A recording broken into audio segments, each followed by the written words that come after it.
Hey, hi, my name's Barrick, and oh god, everything's weird right now. The virus, mass, the economy. I hate everyone at the grocery store. So let's read a story that has nothing to do with this. Let's make it old, like 3,000 years old. A fable, one of Aesop's fables. Let's see what the title is. The Animals and the Plague.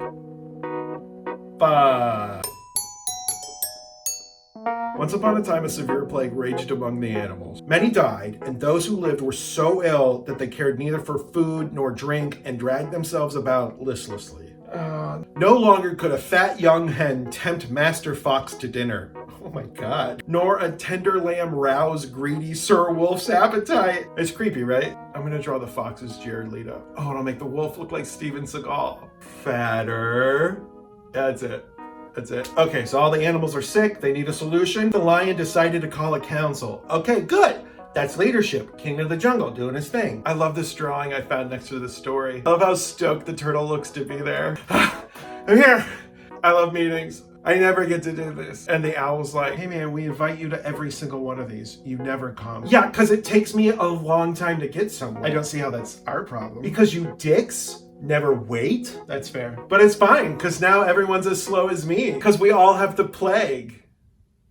It's fine. Let's just keep going. The lion's gathered everyone, and then he gives a speech. Dear friends, I believe the gods have sent this plague upon us as punishment for our sins. Oh, cool. The lion's religious. Therefore, the most guilty one of us must be offered in sacrifice. Okay, so the lion just decides that one of them has to die at the end of this meeting. And the turtle's so bummed. The one meeting I make. We already learned two things. One, animals are not big fans of science, but they do accept that there's a plague and know that something needs to be done about it.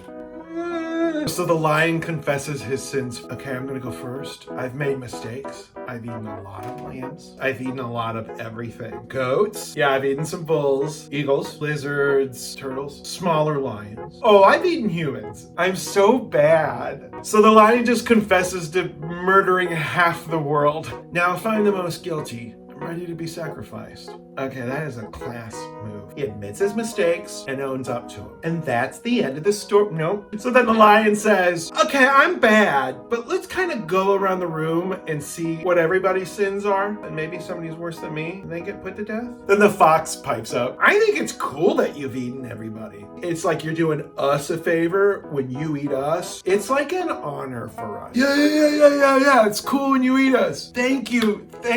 All the animals applauded the fox loudly. Oh, good thing. That's a good point. They all kissed the lion's butt. Then, though the tiger, the bear, the wolf, and all the savage beasts recited the most wicked deeds, all were excused and made to appear very saint-like and innocent. And then it was the ass's turn. I'm not talking about that kind of ass. I'm talking about that kind of ass, who also has that kind of ass. Cool ass. So the donkey walks to the middle of the circle and is like, I'm just as bad as you guys. One time I was walking through this field and I ate some grass that wasn't mine. So if you guys want to eat me, that's fine. I deserve it. The donkey died so fast. Immediately they all fell upon him, the wolf in the lead, and soon had made an end to him. This is supposed to be light. You do not want to be an ass in an Aesop fable. In any fable that involves a donkey, the donkey is getting beaten up or eaten up. It never goes well. Also, none of the animals like the donkey. I get it. Asses, like asses, can be smelly and loud, and sometimes they are just begging to get kicked. But asses, just like asses, can be the greatest thing in the world. You just wanna you know exactly what I mean. And this was a cool ass! I mean, he was willing to pay the ultimate price if it would save the creatures around him, which is noble. He just had no idea that all the other animals were playing a completely different game.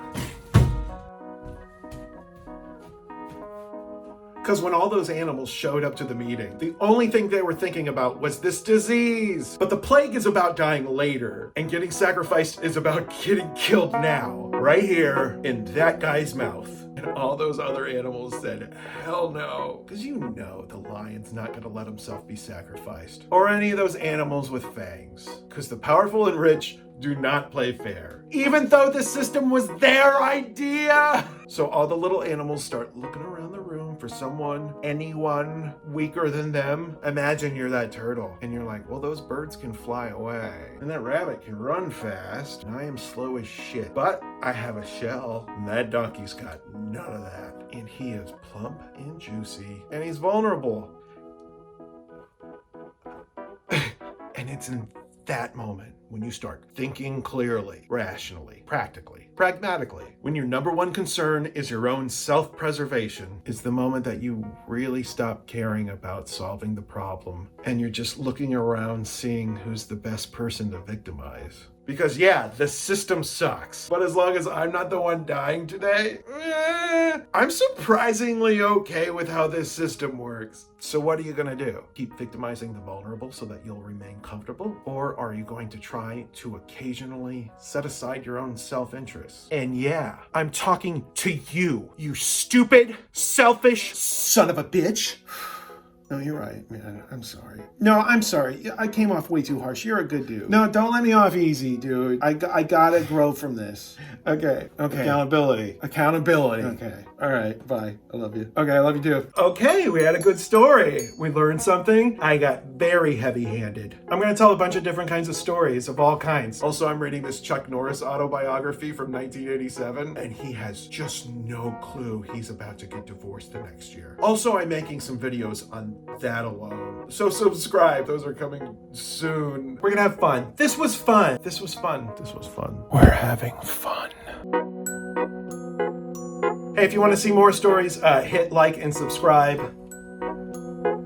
I'm just gonna wait here. I don't have any